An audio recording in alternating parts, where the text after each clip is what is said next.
एकादशी के दिन जो मनुष्य भगवान की प्राप्ति के लिए दान, तप, होम, यज्ञ आदि करते हैं, उन्हें अक्षय पुण्य मिलता है।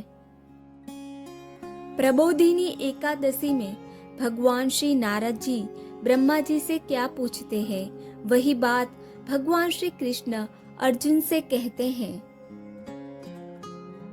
भगवान श्री कृष्ण ने कहा, हे अर्जुन, मैं तुम्हें मुक्ति देने वाली कार्तिक मास के शुक्ल पक्ष की प्रबोधिनी एकादशी के संबंध में नारद और ब्रह्मा जी के बीच हुए वार्तालाप को सुनाता हूँ।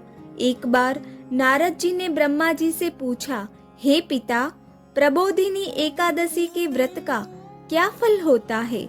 आप कृपा करके मुझे यह सब विस्तार पूर्वक बताए।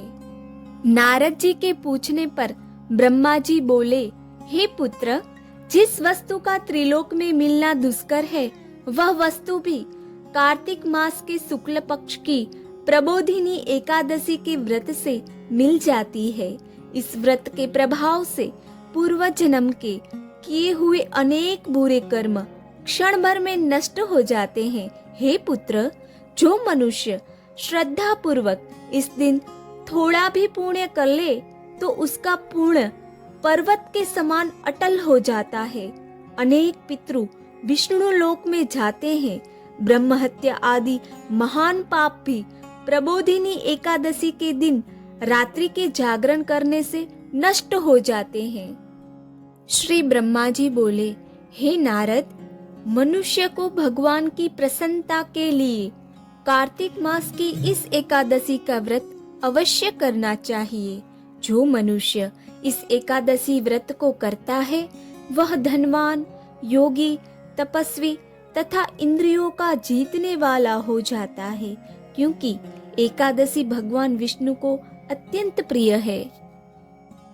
इसलिए हे नारद, तुमको भी विधि पूर्वक विष्णु भगवान की पूजा करनी चाहिए।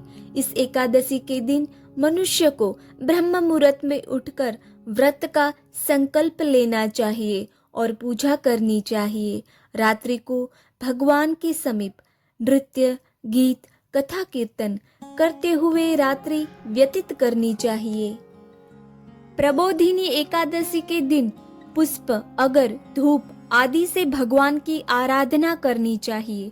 भगवान को अर्घ्य देना चाहिए। इसका फल तीर्थ और दान आदि से करोड़ गुना अधिक हो जाता है। जो गुलाब के पुष्प से, बकुल और अशोक के फूलों से, सफेद और लाल कनेर के फूलों से, दुर्वादल से, समीप पत्र से, चंपक के पुष्प से भगवान विष्णु की पूजा करते हैं, वे आवागमन के चक्र से छूट जाते हैं। इस प्रकार रात्रि में भगवान की पूजा करके प्रातः काल स्नान के पश्चात भगवान की प्रार्थना करते हुए गुरु की पूजा करनी चाहिए और सदाचारी व पवित्र ब्राह्मणों को दक्षिणा देकर अपने व्रत को छोड़ना चाहिए। जो मनुष्य प्रबोधिनी एकादशी के दिन विधि पूर्वक व्रत करते हैं, उन्हें अनंत सुख मिलता है और अंत में स्वर्ग को जाते हैं। भगवान श्री विष्णु सबका कल्याण करे, ऐसी ही उनके चरणों में प्रार्थना। जय माता दी। हर हर महादेव।